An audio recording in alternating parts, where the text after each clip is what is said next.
പരീശന്മാരുടെ കൂട്ടത്തിൽ ഷീമോൻ എന്ന് പറയുന്ന മനുഷ്യൻ യേശുവിനെ ഭക്ഷണത്തിനായി ക്ഷണിക്കുന്നത് നമുക്ക് സുവിശേഷങ്ങൾ കാണാൻ കഴിയുന്നുണ്ട്. എന്നാൽ അന്നത്തെ സംസ്കാരം അനുസരിച്ച് ഒരു ഗസ്റ്റിനെ സ്വീകരിക്കുന്ന യാതൊരു മര്യാദയും ഈ പരീശൻ അവിടെ ചെയ്തില്ല എന്നുള്ളതാണ്.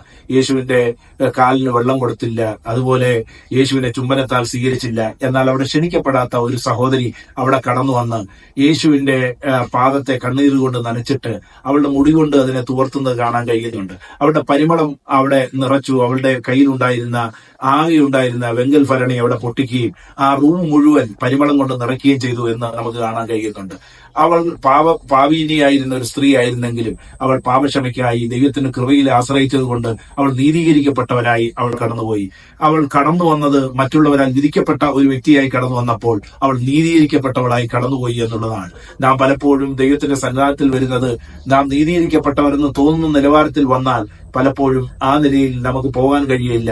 എന്നാൽ ഒരു പാവി എന്നുള്ള ബന്ധത്തിൽ നാം കടന്നു വന്ന് തകർന്ന ഹൃദയവുമായി നാം വരുമ്പോഴാണ് ദൈവത്തിന്റെ നീതീകരണം ഉണ്ടാകുന്നത്. അവിടെയാണ് പാപക്ഷമ ലഭിക്കുന്നത് എന്ന് തിരുവചനം നമ്മളെ പഠിപ്പിക്കുകയാണ്.